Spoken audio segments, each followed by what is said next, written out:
Hi everybody, this is Professor Childs, and in this video I'm going to talk to you about beginning your essay. As you know, at the end of Module 1 you are required to turn in your plan for your narrative essay. The final version of the narrative essay is due at the end of Module 2, but at the end of Module 1 all you have to do is to turn in a plan that answers the questions that are listed on the assignment sheet for the narrative essay. Today we will talk a little bit about how to get started and the basics of essay writing. Number one, any essay that you write in college should cover these basics. It should have an introductory paragraph, and the thesis statement should be the last sentence in the intro. And we will talk a lot more later about how to write a good thesis statement, but for now the main thing you need to know is the thesis statement is one sentence that sums up the main point of your essay, and that sentence should be the last sentence in the first paragraph. After the introductory paragraph follows the body of the essay, and the body of the essay should contain at least 3 supporting paragraphs. So 3 separate paragraphs at the minimum that support the thesis statement. Now you can certainly have more than 3, but you shouldn't have fewer than 3. And the final paragraph in the essay is the concluding paragraph, the conclusion. Now, this is just the minimum for an essay. As you can see here, every essay should have at least 3 paragraphs. At least 5 paragraphs. But that doesn't mean that all essays should only have 5 paragraphs. Please feel free to write more. Just keep in mind that 5 is the minimum. Now, when you are writing an essay, I want you to remember that writing is a process. Writing an essay is not something that should take place in one sitting. You shouldn't sit down on Saturday night and say, okay, I'm going to write my narrative essay in the next 2 hours. That is not ideal. And that's why I ask you to turn in a plan for the essay at the end of Module 1. Now, when you are going through this writing process, the first step is the pre-writing or planning. I'll go into more detail on that in just a minute. The second step is drafting, and the third step is revising. And we will talk more about drafting and revising in later videos. Now, having a plan and a process for approaching an assignment relieves stress and anxiety associated with that assignment. I know this is an 8-week class and you have a very tight schedule, but deciding in advance when exactly you are going to sit down and work a little bit on your essay is going to help you feel less stressed out about all of your assignments. So like I said, don't try to only work on your essay in big long chunks of 2 hours or 3 hours or whatever. Even sitting down for just 15 minutes to do a little pre-writing and planning can really put you in a good place with your essay. So I suggest that what you do now is to go ahead and devise a plan for completing your narrative essay, which is due at the end of Module 2. So go ahead and make a schedule that plans when you are going to do your planning, your drafting, and your revising. Be as specific as possible. And I mean something like Thursday, work on planning and pre-writing. Saturday, start working on the first draft of your essay, and so on. So having a plan is the smartest thing that you can do. The first step of essay writing is to work on the pre-writing. You want to start an essay within a day or 2 of getting the assignment sheet. And you almost have to do that in a class that's this short, that's only 8 weeks long. But no matter the situation, you should start your essays immediately after getting the assignment sheet. The first step is to read the assignment carefully and analyze it. What are the key concepts for the assignment?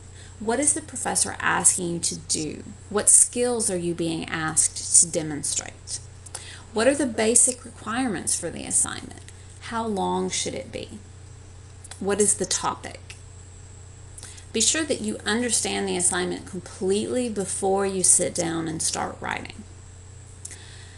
But as soon as you've finished analyzing and understanding the assignment sheet, you want to try and get some ideas down on paper as soon as possible. So the more that you have down on paper early on in the writing process, the less work and anxiety you're going to run into later. There are a number of different techniques for pre-writing, and the first one I like to think of as just thinking. Now obviously this is not technically a writing technique, but taking some time to turn over the essay in your mind and think about what you're going to write about is a really smart thing to do. You can do this when you're doing something else like driving to work or washing dishes, sweeping the floor, folding laundry, things like that. When your hands are busy doing something else, you can spend that time thinking about your paper. Some people like to procrastinate. Many of us are procrastinators, I'll admit to it myself. But frequently people will procrastinate about their assignments and put off thinking about it until the last minute. And that's not really smart. The more time you spend thinking about your paper, the more you're going to have to say when you sit down and write it. Second pre-writing technique that I like to use is called free writing. That just means that you take 5 minutes. It's helpful to set a timer to be sure that you do actually write for 5 full minutes. And force yourself to keep writing for 5 minutes even if you can't think of anything to say. Try and focus on the assignment, on brainstorming for your narrative essay, but if you get off topic, you can't think of anything to write about your narrative essay, don't quit writing. Just keep your pen moving or keep typing. You could say something like, I'm hungry, I'm bored, I'm sick of this assignment, blah, blah, blah. The important thing with free writing is that no matter what you're saying, you want to keep writing. At the end of the 5 minutes, you're going to have a lot of useless phrases, but you're also going to most likely have a few useful kernels of ideas for your paper. Many people use the pre-writing technique of brainstorming or note-taking. And essentially what that is just you pick a time to sit down, you think about the topic, and you jot down whatever comes to mind. I think that is very useful, but if you are the sort of person that's kind of intimidated or afraid of a blank page, that you just have trouble getting started, that's when free writing is very helpful because it can get you over that blank page thing. It gets something down on the paper so then you feel less stressed. The final pre-writing technique I want to talk about today is outlining or concept mapping. You probably did some outlines in school. It is when you put a Roman numeral next to the main points of your essay, and then you organize supporting points underneath each Roman numeral. This can be very helpful as a later organizational technique once you've already got some ideas from thinking, free writing, or brainstorming. When you outline, your outline should include a working thesis statement.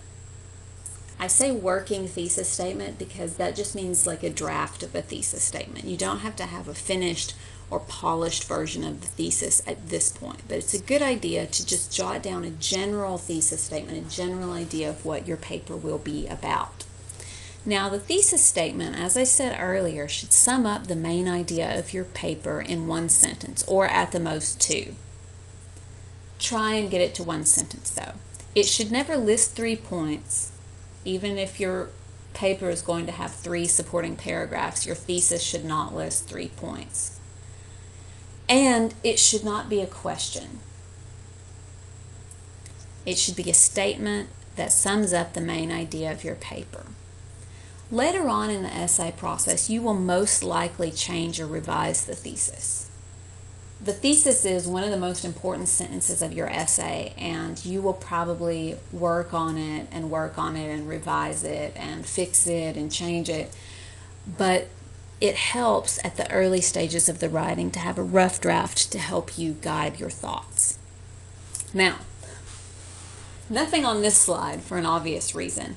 Many of us suffer from the terrible curse of writer's block. If you have never suffered from it before, sooner or later you probably will. The question is, what do you do when you have an assignment coming up, it's coming up soon, and you just can't think of anything to write about?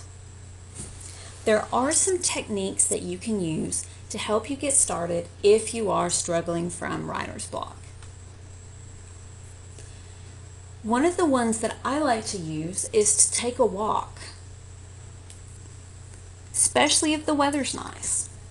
Getting out of the house, away from your computer, just getting your blood pumping and your body moving kind of lets you relax a little bit and free up your mind and make you feel a little bit more comfortable, and that usually leads to coming up with some ideas for your paper.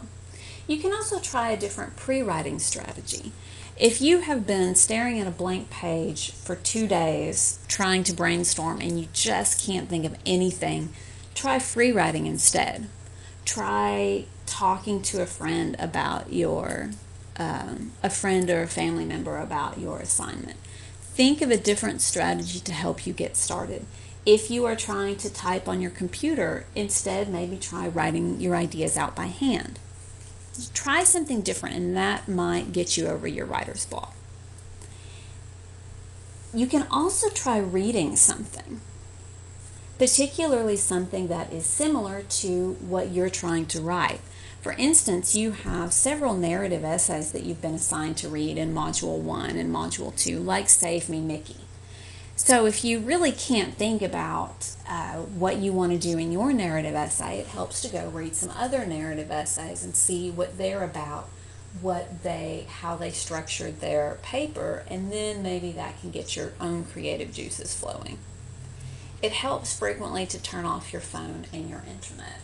Distraction is often a big problem when you're trying to write, especially if you're trying to write on your word processor and you have Facebook open in another window and you just can't help but click over, or maybe somebody texts you and you answer the text. Try turning all that stuff off and just focusing on your work, even just for 15 minutes, and sometimes that can help you get going. It also helps to think aloud or record your voice. Now, for some people this doesn't help at all, but for people who learn better by hearing, people who are more audio learners, then it is often very useful to think your ideas through and record them or write them down. Like I said, it's often helpful to talk to someone else about your project. Since this is an internet class, you don't have the option to talk to your classmates face-to-face, most likely, but you can talk to them on the discussion boards. So that can help get you chatting and thinking about your topic. If you don't talk to someone in class, then like I said, a friend or a family member can be very helpful. It's a good idea to start at a different time of day than when you normally work. Sometimes this can help you get started. For instance, if you normally write at night, then try starting to write first thing in the morning. If you normally write in the morning, try writing at night. Mix up your routine a little bit to see if you can, if that helps you get started. And finally, this is kind of your last resort. You can set the assignment aside for a day or two and then start afresh after you let your brain rest. Usually writer's block is a product of stress or anxiety about an assignment, and allowing yourself to just stop working on the assignment for a very short period of time can help you relax and clear out your mind. Now, the key to this is that if you are starting your assignment at the last minute, then obviously you don't have time to set the assignment aside for a day or two. This is why, as I said earlier, it is so important to read your assignment sheet when you first get it and start working on the assignment right away. Then, if you run into any problems with writer's block, you have time to deal with it. Alright, so that closes out our presentation for today, and if you have any questions or anything else that you wish to talk to me about, then please just send me a message.